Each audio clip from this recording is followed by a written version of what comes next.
so we could honor Steve and celebrate his life. He wanted this to be as upbeat as it could be, and celebrate life and have a party. He was a casual, laid-back guy, and he didn't want anything to be too stuffy and formal, so that's what we're trying to achieve the best we can.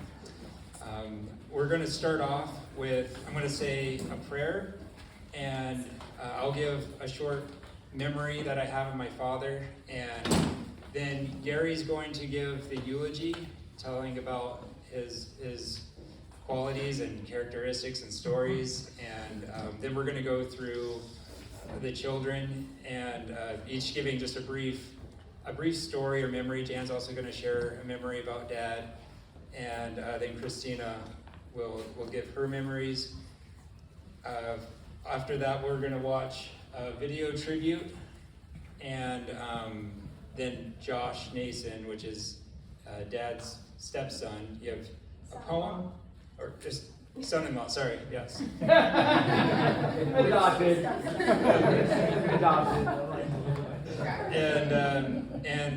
And then we only have a limited time in this venue, so we want to try to keep the stories brief, and then hopefully we have like 45 minutes to an hour where we could talk some more, and at the end I'll kind of give some pointers about things that we can do after this. But we do remind everybody to try to keep comments as brief as possible. I know it's hard, but I'll go ahead and start with the prayer.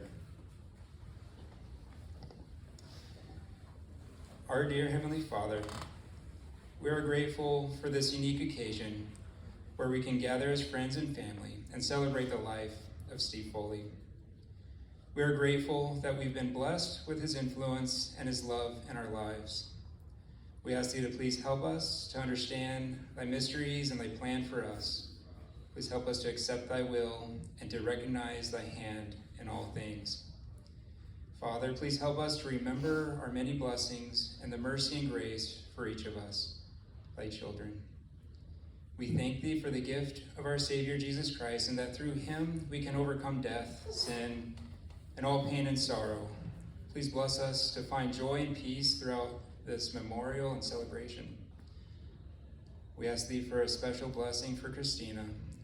Please give her strength, comfort, and peace, and heal her broken heart.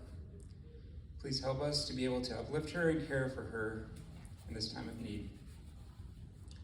Today, as we reflect upon the cherished qualities and the lasting impact that Steve has had upon our lives, we ask thee to help us gain greater resolve to improve our lives and to build greater relationships, and to help us to become better people. We say this in the name of Jesus Christ. Amen. Amen. So we're going to hear a lot about how fun Dad was, and so many great qualities he had. I wanted to highlight more of just the huge amount of love and care that he could have for us, and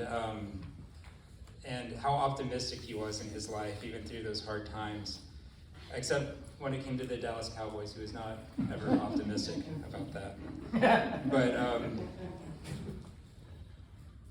about 20 years ago, I served a mission, and that's a 2-year service where I go away to another country, and one of the greatest memories I have of my dad is a brief moment where it is the last goodbye, the last moments, and we give our final hug, and he embraced me in a way that maybe he never had before, and told me he loved me and that he's going to miss me. And I knew how much he loved me in that moment, and it was something different and special rather than a casual hug and I love you like we so normally do, but it was a real, true embrace, and I could feel the magnitude that he had for me, and that will stick with me forever. I remember it 20 years ago, and I'll remember it forever.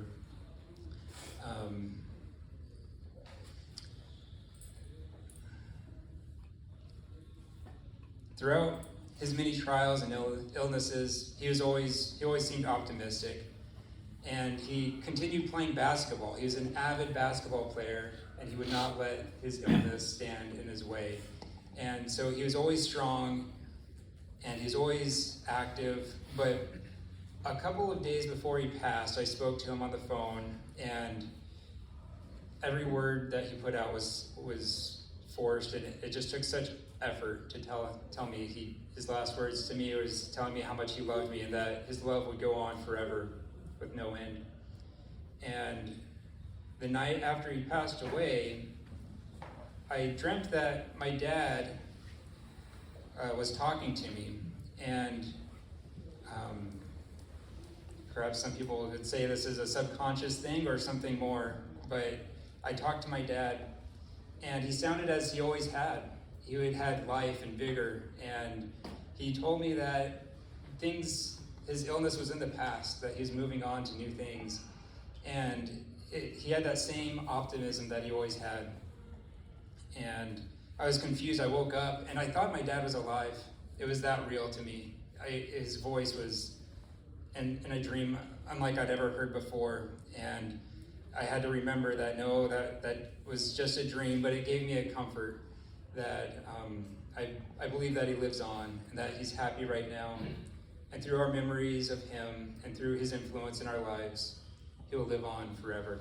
And glad I could share these thoughts with you. And I'll turn the time over to Gary. Can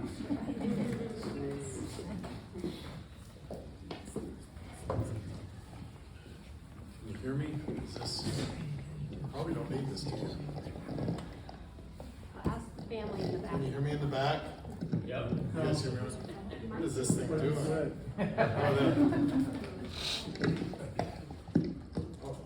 Oh, that's good.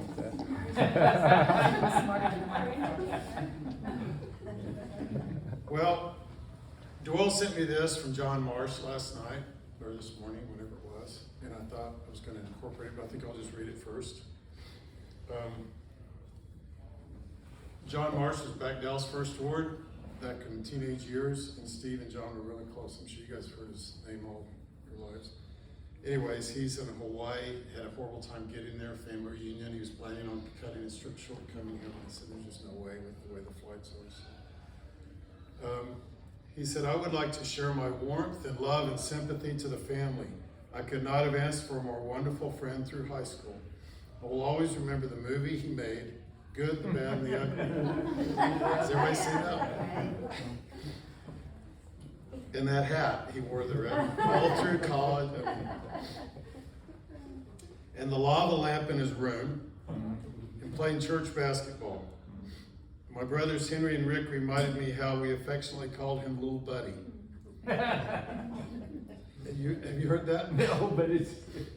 So correct me if I'm wrong, but my understanding was, because I asked, and I can hear John Marsh saying this, hey, little buddy, it's okay, little buddy. And it was from Gilligan's Island, right? Gilligan would break the shovel off or something, and Skipper would go, it's okay, little buddy. I thought that makes it even funnier, because Steve was kind of had that, whatever, you know.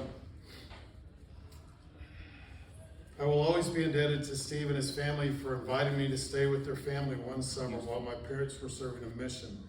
They were so gracious and loving. It was a wonderful summer and experience.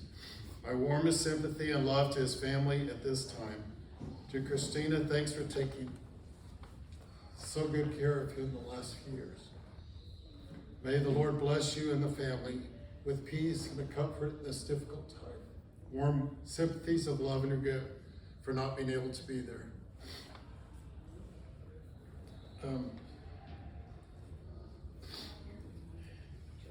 Steve was the best friend. I couldn't decide what to do first, you know, there's so much. My problem, Leslie comes in and I'm trying to make some notes, you know, and I'm thinking, man, the problem is I can't do it all. There's so much. Yes. You know, it's not a problem of talking, it's this, how do I, you could talk for 2 hours.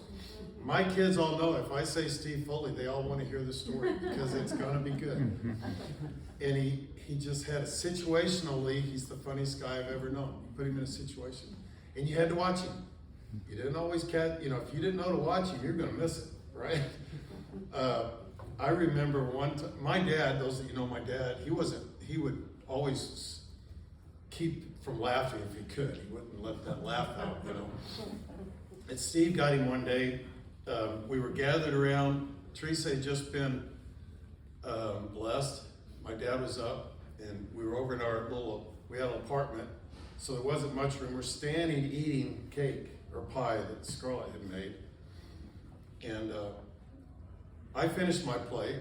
My dad was eating his over there, and Steve was here. And so Scarlett had eaten about half of hers, and then she handed the rest to me to eat. And Steve immediately looked at Cindy like, give me, he was like upset, you know. And nobody saw it, but my dad saw it that time. And he was laughing so hard because it was just Steve's faces. He could give you that whole thought process of his thoughts. A lot of times I think he was just unaware. And then when you pointed out to him, he would start laughing. He had that slow kind of fun laugh that was, you know, right after my mission, they were living at Riviera with these guys. And I got there the day before. He was somewhere. He came home and he was going to school that morning. And one of the tips he said about school is never take an 8 o'clock in the morning class because you got to get up in the middle of the night to get there. So that was his advice on 8 o'clock. So he was standing at the end of the hall. I could see him from the back. He was looking in the mirror. He's left-handed, so he's always doing his hair. You know how he did his hair, you know. And from the back, he had his shirt tail was kind of not tucked in at the back, halfway tucked in on the front, and one sleeve was rolled up and the other one was down. And he's just looked, you know, not put together, but he was looking at himself in the mirror and doesn't even know, you know. And I just start laughing. I go, so that's the look, huh? He was one sleeve up and half tucked in, and you know, and then he sees it and he starts laughing. You know, he goes, "Yeah, girls like that." You know? He always had a comeback.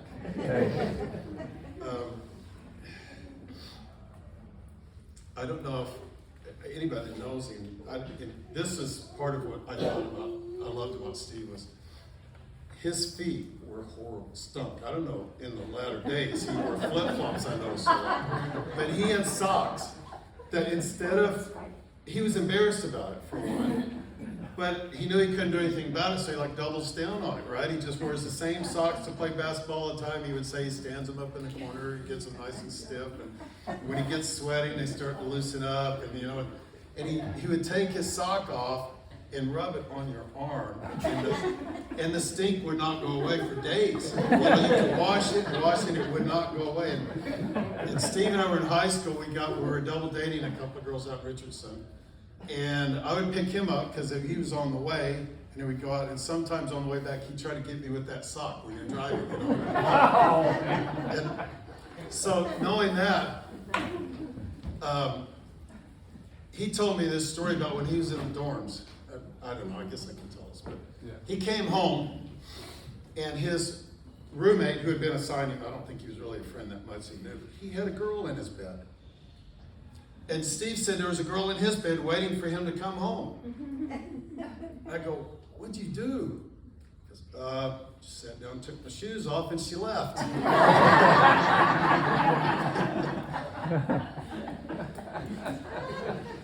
And the more you laughed at him, the funnier he got, right? Sometimes he didn't even realize.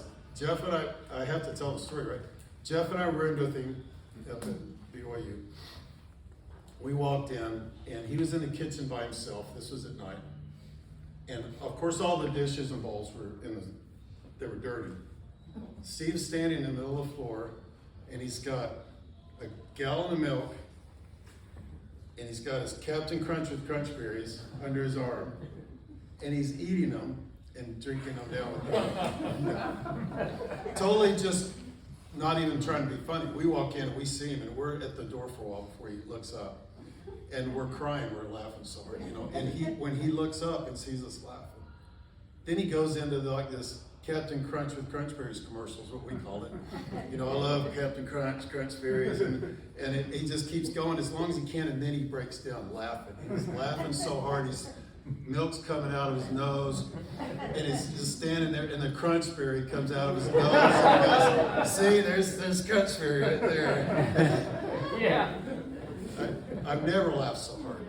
I think I've only laughed as hard. I mean, Jeff's equally funny, but Steve would get me just laughing so hard I couldn't stand it.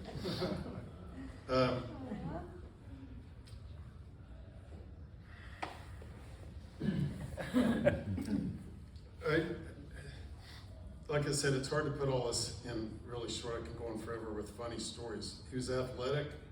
I started listening to a lot of his character traits, to get my mind going.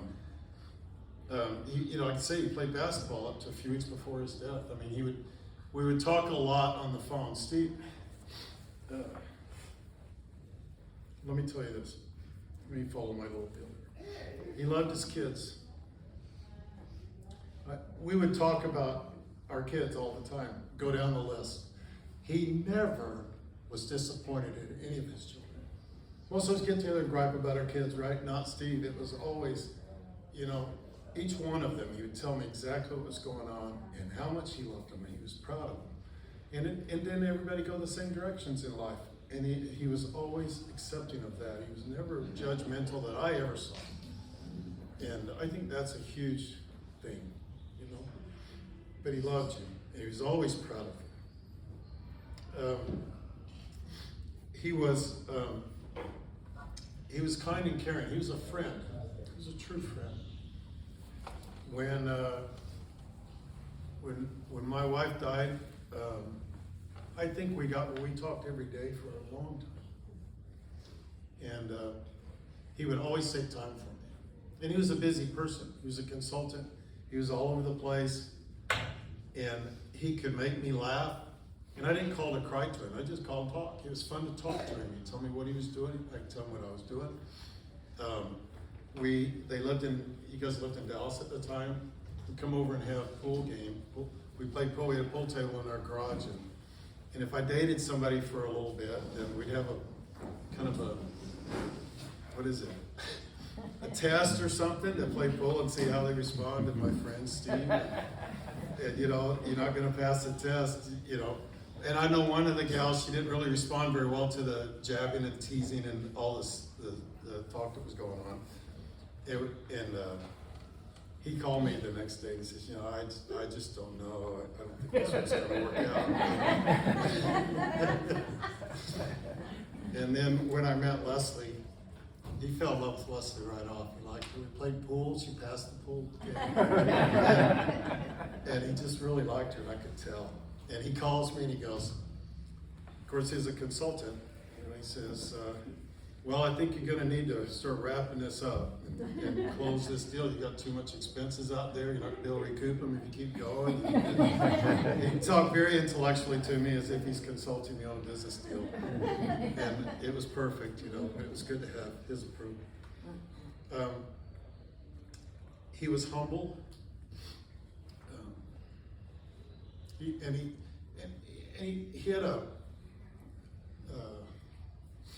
he didn't think he was as smart as he was. For what grade was it when they had the nuns hitting him, whatever, telling him he was stupid, and it sunk in, and he thought he was stupid. He was smart. He was really smart. He got me through statistics class. We took the same class. I couldn't understand what they were talking about. I'd just go home and do whatever I was doing, and he'd go to the library and figure it out. And he would come home and explain it to me. I could understand it when Steve explained it to me. I got to be in the class because of Steve. And he was always that way. He was so intelligent that he never thought he was. Never thought that he was the smartest guy in the room. I think he often was. And he was a great guy to be able to bounce things off of. You could talk to Steve about it. He could talk to you and give you ideas and not make you feel bad about a stupid idea.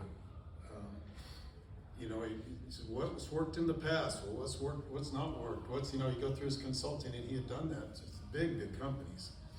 And he was just a great friend, a person to have to be able to do that. He also was a spiritual person. He didn't show that a lot, but there was times when he would call me and said, I just found a new scripture in the Book of Mormon, and this is what it means to me now. And he would explain it, and I was thinking, I didn't see it that way. And he would, he was smart. He figured that things out. He felt things. How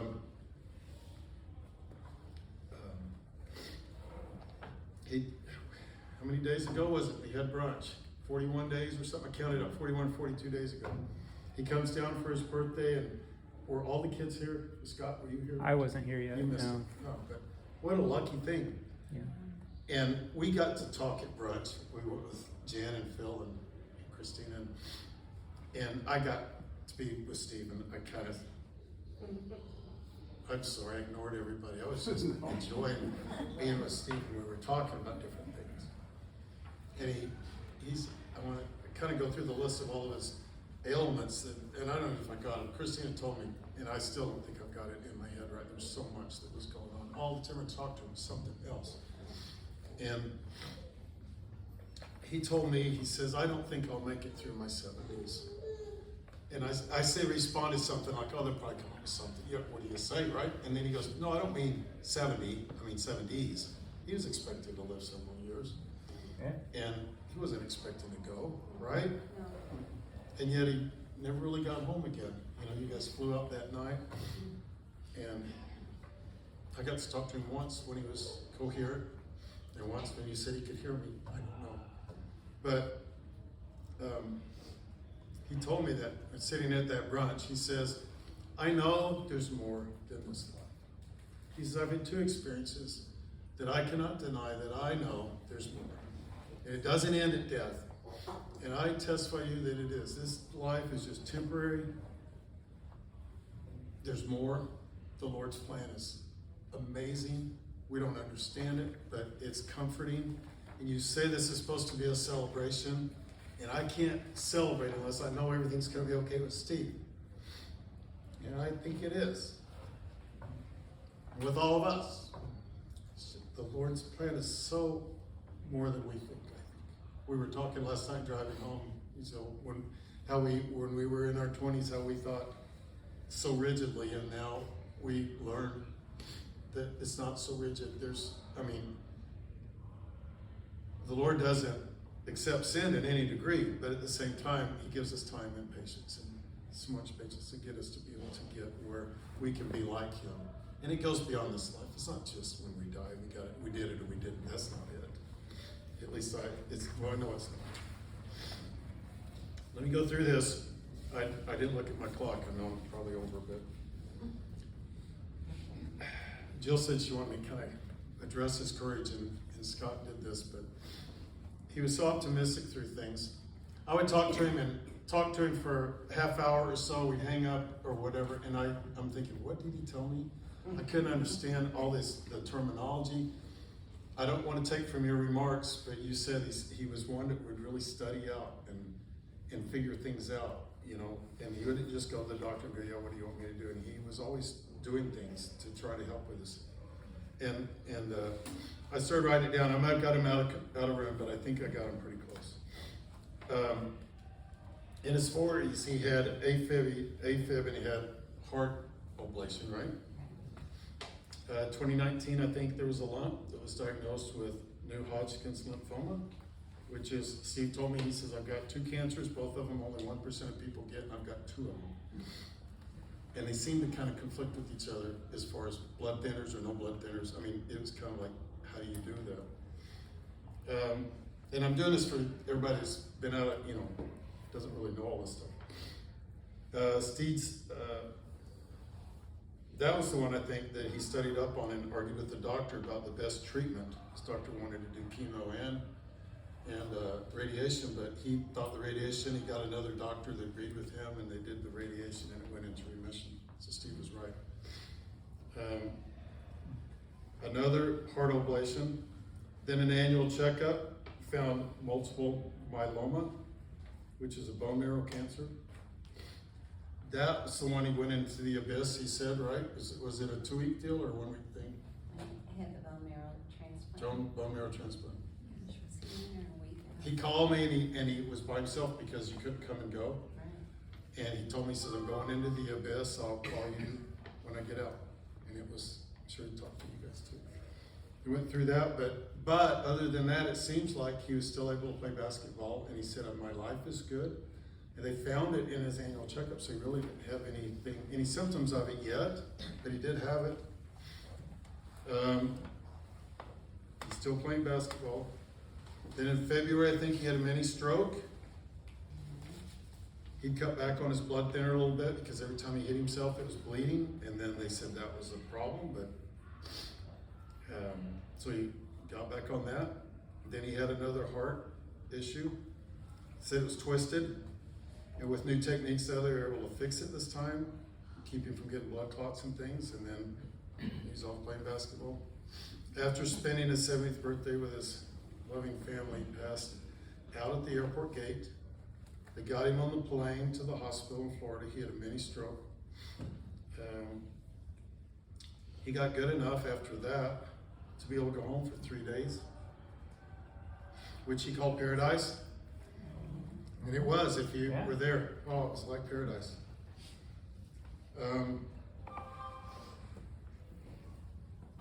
They got the blood. Oh, and then he couldn't do things right. He said he got to bed, he was kind of off and couldn't put his shoes on, and got him to the hospital again. They found out he had a blood bleed in his brain, which they cauterized. Said it was a success, and the blood would dissipate after a few days, and then he just took a turn for the worse.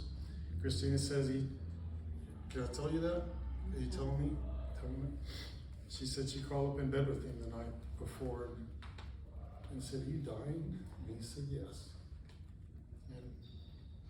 And I think you're right, he probably overheard what was, just thought, I'm going to be fighting these things more and more. And they were waiting to give him another chemo. So that was, he couldn't get well enough to get the chemo. So he knew that, and I know, thankfully he has a testimony that it's not all, and he was able to do that. But I know he didn't want to leave you, Christine. Steve knew his life was temporary, and there's more to come. And I want to testify that that's true. I know that there's a God. I know that he loves us and he's familiar with us. And he has a plan. And we don't have to be perfect. But our heart in these, I don't know anybody's got a better heart than Steve Foley. He's my friend. He'll always be my friend. I'm mad that he's not around because I want to call him and talk to him. I'm so glad that we had some time to be together. I want to bury this in the name of Jesus Christ. Amen.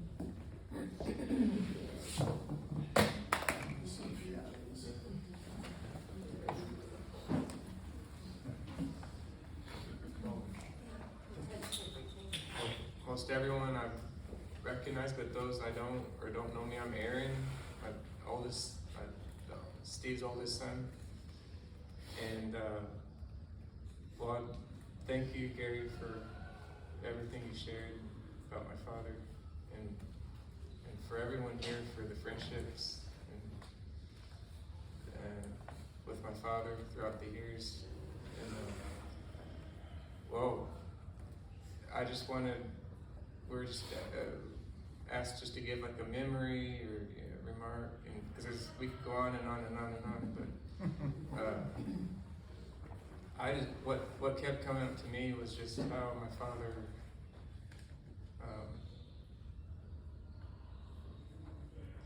I'm just grateful how he didn't judge us.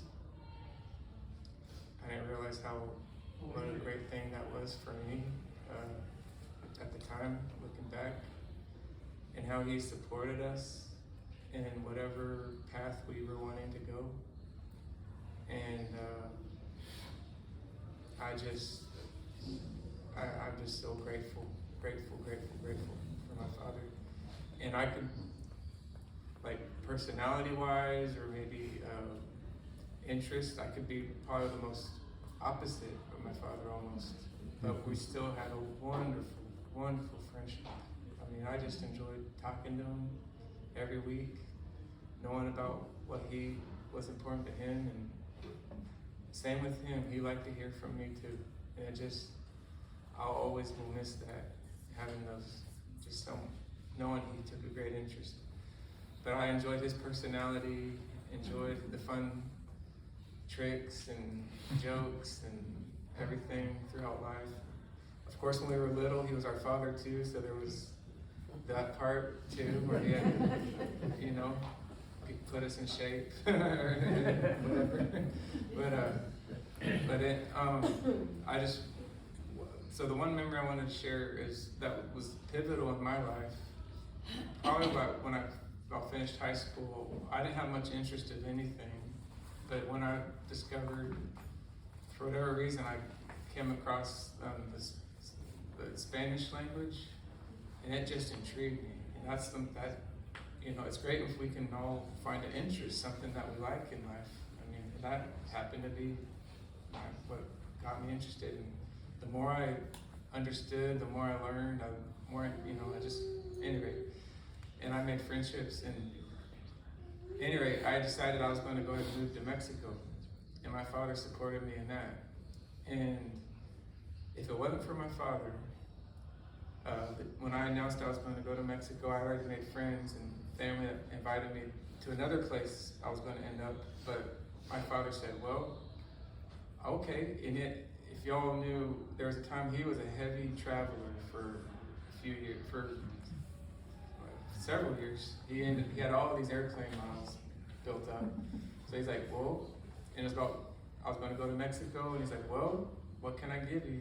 It was Christmas time. He's like, I'll give you a plane ticket, one-way ticket to Mexico. I was like, thank you. And then I was like, well, now I need to find an airport. Because the place I was going to go was like in the hills, you know. And I was like, well, where's the closest airport? And that ended up being Tampico. Anyway, just things led to another. People found out I was going to Tampico. They're like, oh, if you're going to Tampico, stay with this family. They'll come get you. I was like, okay. One thing led to another, and I ended up staying with this family for 2 years in Tampico. If my father never would have got me a plane ticket, I never would have ended up where I ended up there. It was just the best thing in my life, and friendships, and you know, I'm forever grateful. And I guess Jill came across some stories we wrote, like for his 60th birthday. And so I'll just read this story that had to do with, my father came out and visited me in Tampico. And we had quite an adventure for him getting back, wanted to come back. And so I thought I'd like to share this story. And it's one I wrote a while back.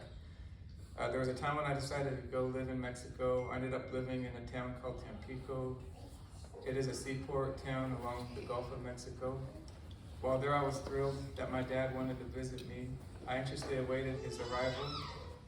I had a fever before he arrived. Fortunately, I had recovered before seeing my dad. When the day came, I went to the airport to pick him up. We thought he would probably like it better to stay at a hotel than at my apartment. So we got in a taxi to take us to the hotel. Dad was very nervous at how the taxi driver raced through the town. It's a different way of driving down there. And when we arrived at the hotel, there was no vacancy. So we walked a few blocks down and found another hotel with vacancy. However, it wasn't the best place. And I was like, well, maybe we should just go to my place instead. I'll sleep on we'll make it work. So we ended up going to my apartment. We enjoyed the time there together. We went to the beach, played bowling, took my dad to meet the family that I met down there, all my friends, and which I would never have met if he hadn't given me that ticket to Mexico. As the visit came to an end, it was time for my dad to get ready to travel back home. He was getting very anxious to return home for an important meeting he had to attend. Plus, I didn't find out until later that he was just starting to come down with an illness too. I guess the one that I thought I had got over, I think he ended up getting that fever. He ate something happened. And as we walked, so the day we were getting ready to go, he was getting ready to go back, we walked out of my apartment with my dad's suitcase. My apartment door closed behind us, and it automatically locks when we, leave. And then the next step was to walk through the courtyard, and then there's another gate we walk out to get to the street. However, at that moment, that gate was locked, and I realized that I had left my keys in the apartment, so we were locked in this courtyard. We couldn't get out. And Normally, I would just go and would have knocked on the landlady's door and asked her to please open my door. However, she was gone, which meant we were trapped in the courtyard. With the thought that he would miss his plane and his important meeting, my dad became desperate to escape. So he was thinking, how can we get out of here? How do we get out of here? That was before cell phones. I don't think we had cell phones, but usually that's the, everyone just cell phones these days. He ended up climbing up a wall and walking along the top of this wall like a tightrope walker until he could jump onto the roof of the building. It was a flat roof. So and then he jumped on the roof, and once he was on the roof, there was no way down. So a man down the street saw my dad on top of the roof, and he quickly ran over with the ladder, brought him a ladder. So then I did the same. We got out of there, and headed to the airport. Once we were at the airport, we ran to the ticket counter. While my father was checking in, he was asked to show his tourist visa. He had no idea that he'd even received a tourist visa. I explained to him that everyone who comes to Mexico by plane is given a visa, it's just a little paper. Nowadays they did away with that. I found out that's no longer the issue, but back then it was still. And so the flight attendant apologized and told my dad he couldn't board the plane until we spoke with immigration. And I had already had my own issue with immigration, so I was like, just told my dad, I'll talk to him and it'll be okay. I just told him, don't act like you're in a rush. Don't act pressured, just like nothing's bothering you. And because that was their tactic. They wanted the immigration officer arrived and wanted to kind of give us a big spill about how, this was something that they had to pay a fine and let them say everything they wanted to say. And then at the end of the day, I said, okay, that's fine. We understand we did something wrong. I just said, however, once I leave here, I'm going to go talk to the chief of immigration because I already had my own. I figured all this stuff out. I'm like, I'll talk to Jose Rodriguez, the chief of immigration. Just let him know what happened, what happened here with my dad. The immigration officer's mouth dropped. She said that she found my dad's name in the computer. So it wasn't as bad. So the fine went way down. So I told my dad to pay the fine, and he made it on the plane and made it back. Never went back to Tempe. But at any rate, I'm just forever grateful. And then later on in life, I got back to Texas and ended up working as a meter reader for an electric company that I found out ended up being a great company. And I just got interested in wanting to go back to school, and he really supported me in that too. He was all out in helping me go to school and continue on. And I'm just grateful. And glad to see everyone here too, just to celebrate his life. And for those that can't share a story, I know, I don't know if we mentioned there would be like a video room in there. Someone can, not at the moment, I don't think it's set up right now, but if people want to share a story in there too, it'll be recorded on a phone, and we can share that with everyone too. So if you all have a memory you'd like to share too, I would love to hear those. All right, thank you very much.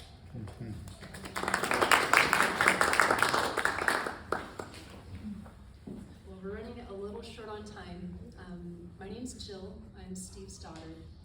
And I had a couple of stories I was going to share, but I think I'll just say a few words. But Gary, thank you so much for your words. And I'll add to that a little bit because Dad told us about those socks. We heard stories about the socks too, but I don't know if this one was true. But someone did something that he felt like they needed to be punished or something like that. So he secretly hid the socks between their mattresses and left them for a few days, I think. It was finally discovered that this is where this unpleasant smell is coming from. But he says they had to throw out the mattress. I don't know if that was true, but it could have been true. Like it was. It was true. But it's so wonderful to be here with so many people that loved my dad and that my dad loved so much. And thank you, Gary, for being such a wonderful friend to my father. For all of his friends, it said, but I'll just share this. On his last day, he was able to hear Gary on the phone. And it is just a testament to the amazing friendship, this lifelong friendship that they that had such a wonderful humor. Because Gary made a joke. My dad wasn't able to respond, but he could hear you. But Gary said, I'm making this call from Guatemala. It's very expensive, but I'm doing it anyway, So it's just that spirit of humor that they always had, and what a wonderful thing for him to hear. So thank you. If my dad were here, I would just tell him thank you. I have so much gratitude for my father. He was, as was said before, you can't sum it up. It was so many things about him, just in a look, in the way he would pet a dog. His love for animals and for children was very special. I'm so thankful for my father, for the example that he gave me his whole life, and all the different stages of my life. And the way that he was a friend to me, and I could talk to him, and I could tell him anything. And I will miss that very much. I'm grateful for his example throughout his whole life, and very grateful for his example in his last chapter. I can't imagine the things that he felt, but he never showed us. He just had a smile, and he was positive, and he had a plan, and he maintained that throughout that entire experience, up until the very end. And what an amazing thing to witness, that kind of courage. And it was a very good example to us.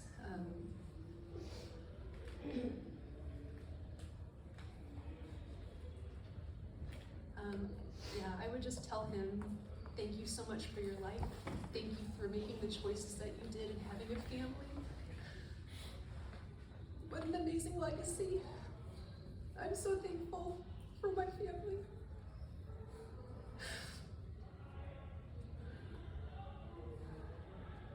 I love my father very much, and I'll leave you with that.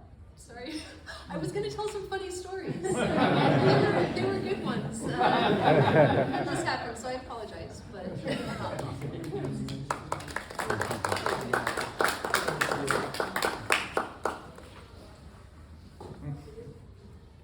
Still very little up here. I think I'll hold this. Christina said whoever cries first buys dinner, so. Don't cry. Okay. Oh, you up here. I think it just opens the gate to I can freely cry now, so thank you. I'm also just gonna keep it short. So I was trying to think of what to say, and I found a letter that I wrote to my dad. So I'm just gonna read that. So, Dad, these are some life lessons that you have taught me. You've taught me to enjoy the small moments. Dad was always there for me, from the recitals and the choir performances, chauffeuring me from activity to activity till I was 18, and going on daddy-daughter campouts, or even just inviting me along while he ran errands. I remember when I was young, my mom telling me that I was very lucky to have a dad who enjoyed spending time with his children. Even though Dad had to travel every week for business, I felt that he was always there for us when we needed him. You taught me to remain calm. One time when Josh and I were still just dating, we were up in my bedroom playing Yahtzee very late at night. We both became extremely sleepy and somehow fell asleep on the bed. We were woken up to very loud footsteps in the room while my dad was standing over us. He looked back and forth from me and Josh, and he told Josh very calmly but sternly, "Josh, it's time for you to go home." Josh was out the door as fast as he could. I was so proud of my dad for not overreacting and banning Josh from ever seeing me again. So he taught me how to remain calm. He taught me that when things get stressful, it's okay to laugh. When I first got my driver's license, I was trying to follow my dad to the mall. He was driving very fast, and long story short, I ended up rear-ending the person who got in between us. I was so upset and crying that my dad had to step in and give the man our insurance information. The man felt bad for me, and he told Dad, "Your wife looks very upset." My dad told me that, and I cried even harder. But Dad just couldn't stop laughing, and eventually I joined in. He taught me to, above all else, laugh, dance, and love. Dad has so much happiness in him, and it's always contagious to us kids. Dad was never too embarrassed to do his super fast hip walk swinging in public, and he could do the best Steve Martin impression. He's always up for practical jokes, and he's good at upbeat dancing. Dad, you have shown me the greatest love, the love a parent has, and that will be passed on for generations to come. I love you.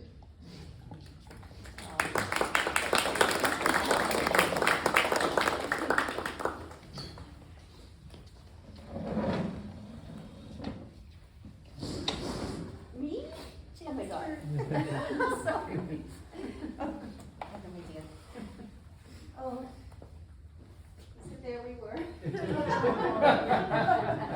I actually remember those days. It's kind of hard to imagine them. But we were little rascals, and Steve and I would play, and we lived in Massachusetts at the time, and there was a train track that ran near our home, and we would go down to the train track, and we were just that size. And it's so odd, I know, I look at this way. And I remember it so vividly, and I remember hearing the train coming, and Steve's like, the train's coming, quick!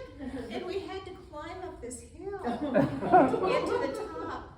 And there was a neighbor kid, and he was calling, "Mrs. Foley, Mrs. Foley, come save us!" So this is where it began with him. He was always a leader. He would always show me the way as far as what to do. You know, what are we going to play? And I always felt very protective of him when he was my big brother. I remember back there in Massachusetts, he was playing with a kid, and the kid dropped a gun on his head. Of course, it wasn't a real gun, but and it made him cry. And Steve really rarely cried. And boy, I was so mad at that kid. And I really told him, you know, that he had hurt my brother, and we stomped home. And once again, you know, this is where we were. We moved from Massachusetts when I was 3 years old. So there are too many memories, and Steve and I would still talk about these memories up until his last days. So here's the bottom line. I never believed that he would die. He and I were completely on the same page. It was like, this is just gonna be a problem. Just gonna have to go after it, different angles. We talk about these things that were happening in his body. And I knew that he was gonna beat this. other 10 years that we were planning on just a month ago. It just wasn't going to happen like this. Couple of little things. So one thing we do know is that the body tells us. So when he was not able to produce the blood that would keep him alive, he could not control that. And that was beyond his ability. And we're all grateful that it happened very quickly because the pain began. It kept him very comfortable. And that's all he needed, was to conclude his life in a beautiful, comfortable space that Christina and the kids were able to bring him to that last evening. Yeah, there's too many. I didn't prepare a thing, as you can well tell. I'm just talking and listening, but one thing that came to mind, Scotty. Scott had a dream the day, that evening, that his dad died. And it's so remarkable. Steve's faith in this beautiful spiritual world that we live in was within him. He had that same dream, Scott, of his mother. The night his mom died, she came to him. And he told me that story on a couple of occasions. And that she was well, and that she was talking to him and telling him everything's okay. And I'm really grateful for that dream. And I'm grateful for your dream. And I believe he is well. And everything is okay. Thank you so much for everyone coming to spend this time with our family, to enjoy listening to the stories of Steve's life and sharing the love. Thank you.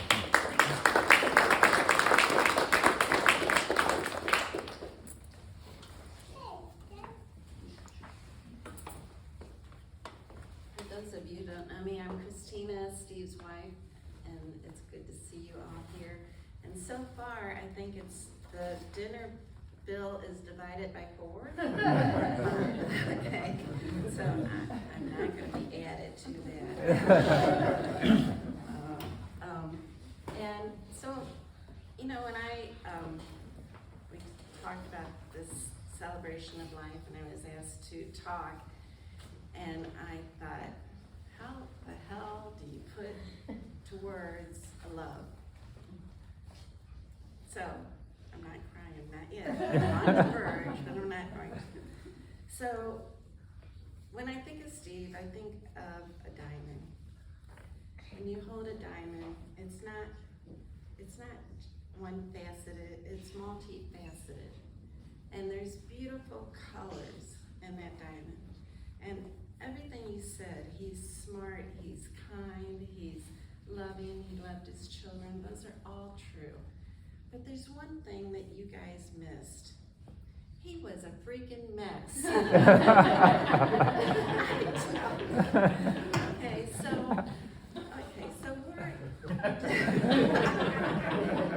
we're dating, and he invites me to his house first time. And so I go over, and the lights are crooked. There's cobwebs hanging on them, and I'm like, get the right address.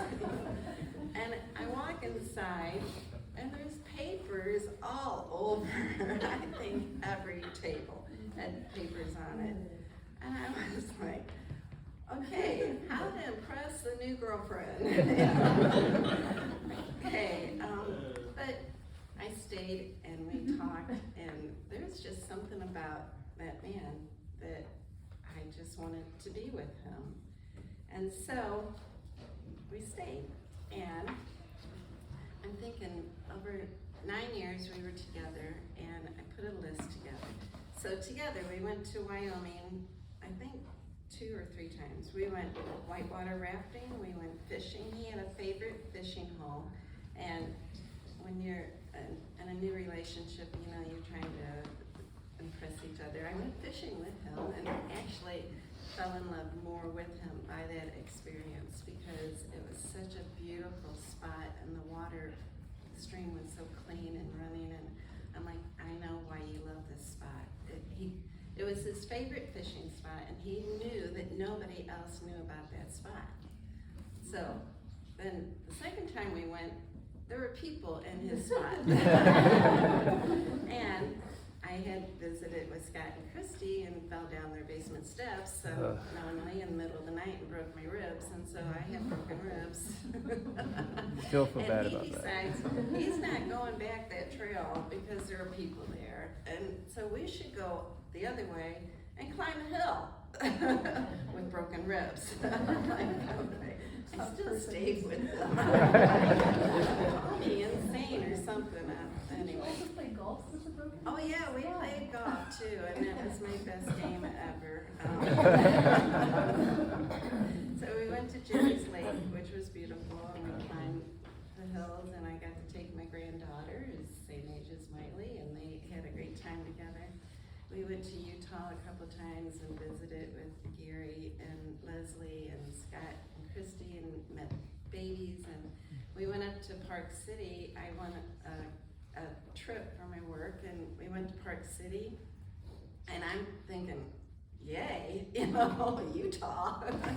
And it was absolutely beautiful up there, and his throat was really sore because he had gone through radiation treatments, and so Steve did like to drink eventually, and so we found shakes that had alcohol in it. He was so happy, and his throat didn't hurt anymore, and whatever works, so he took me to Robert Redford's restaurant and showed me around there, and showed me, is it Bridalveil Falls? Yeah, and but not that many people knew about, so anyway, that was really fun. We went to Massachusetts. I got another trip to see Plymouth, and then we visited with Patrick and Nina and Toby, and he loved Toby. He loved you guys too, but he loved Toby, so that was really fun. And then he used to go to Costa Rica every February with his friend Dennis, and he would call me and say, I'm in Costa Rica, and I'm like, okay, asshole, it's 10 inches of snow here, and I still stay with him. Anyway, then he decides to take me with him, and the first time he's, glamoring this place up. He's like, it's right on the ocean. You got ocean view. You walk out the hotel. It's beautiful. He forgot to tell me that there's only twin beds. If you turn over in the twin bed, the sheets will come off. And if you take a shower, the shower doesn't really drain. Okay, this is quite lovely. Can we upgrade a little next time? And so he did. He always wanted me to be happy. We upgraded. There's nothing like a bitching wife, Anyway, we got to go to Belize for our honeymoon. We took friends with us because that's what honeymooners do. We went to the Grand Caymans. We went on a scuba, submarine. Oh, we went on a submarine at night.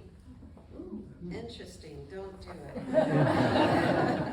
We got to swim with stingrays, we got to scuba, well, I do the snorkeling thing.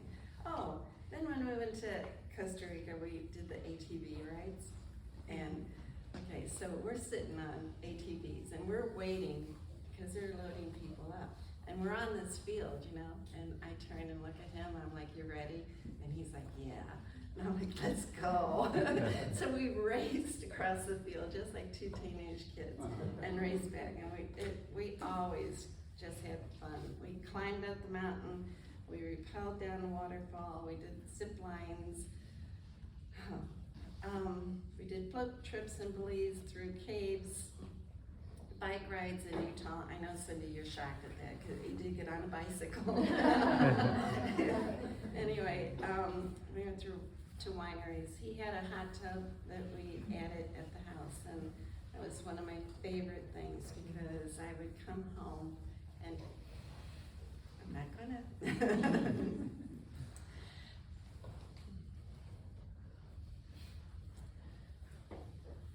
He would sit in the tub and just sing and sing, and he didn't think anybody was watching, and he'd be so happy, and he'd just sing away, and I'm like, I love this man.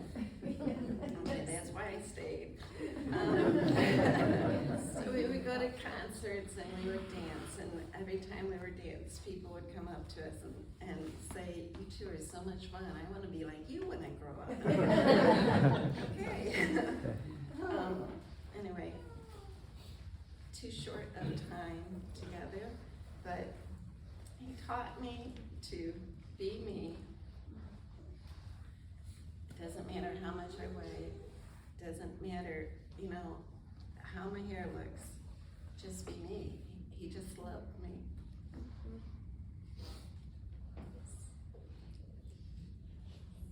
You don't get that every day.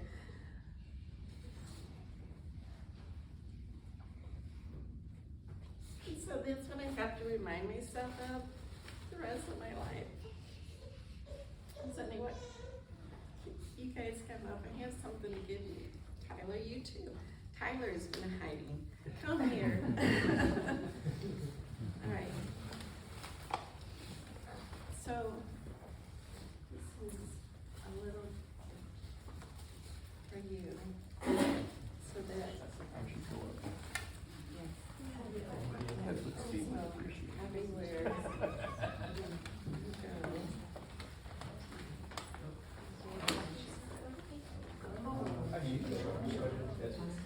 Everywhere you go. Everywhere you go.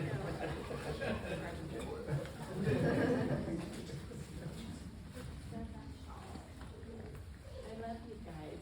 I used to tell your dad, I love you guys more than my own children. You're just a lot more fun than they are.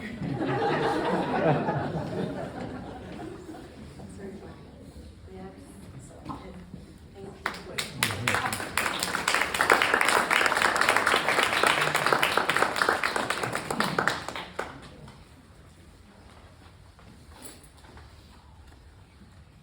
Yeah, pretty much like 3 feet high. How are you gonna do it?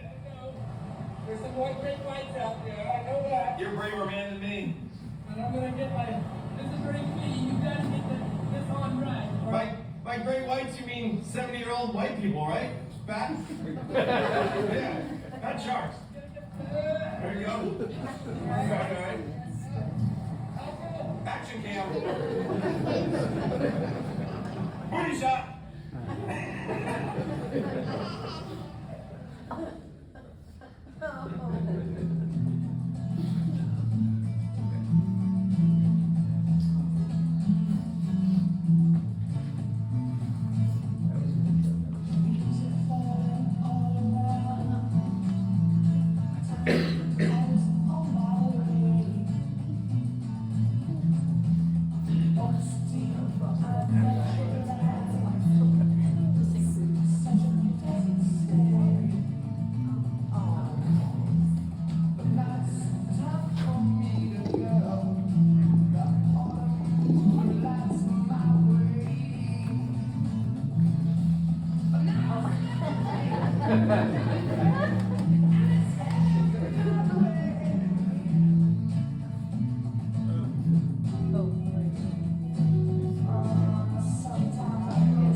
T has taught me to cry, or made me cry.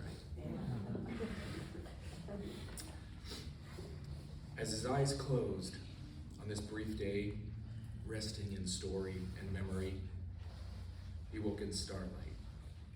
The mists of forever rolled across his palms like grains of sand. Every single thing at finger's tip. 1,000 years passed in a blink. He witnessed the dawn of time and man.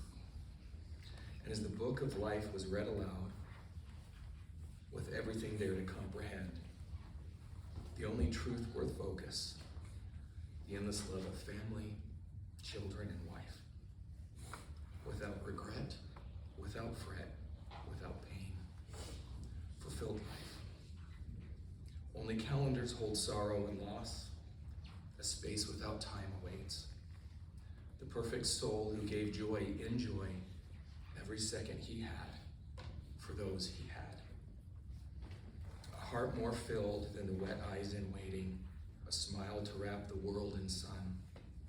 Soon enough his greeting will usher the next for them prepared. Just as in ages and stages past a father's role. An eternity added to time's perpetual gifts with no end, with only friends, with eager eyes, with hands to lift. Take the moment you need. Feel peace, have joy, share the love he gave you. Staying in constancy, the heart's remaining, heirs to endless treasure, invaluable.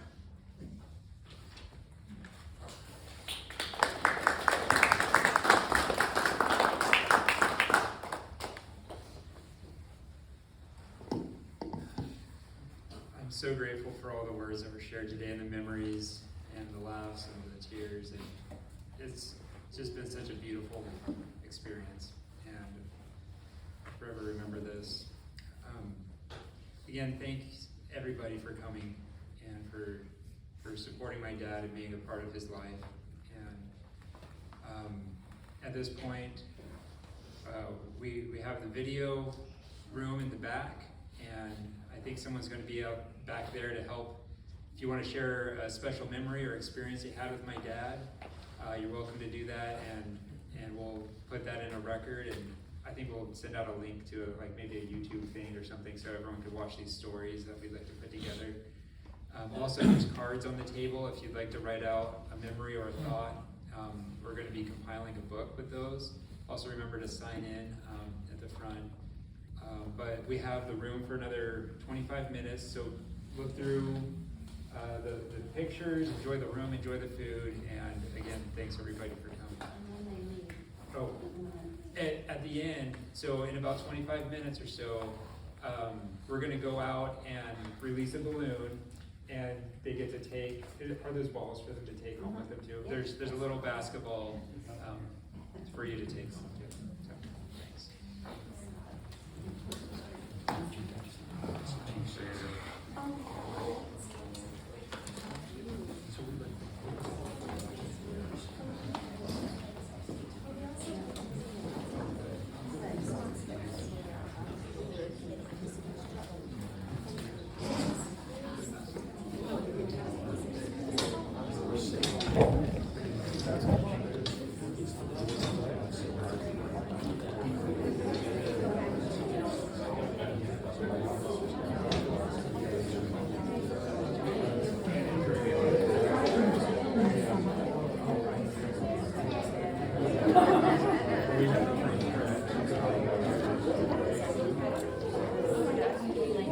Just real quick, one more thing I forgot to say before anybody leaves. I wanted to make sure we're going to have dinner afterwards over at the Heart 8 Barbecue in Capel, and we're going to try to meet there probably around 6 or so. So if you want to join us for dinner, everybody's welcome to go over there.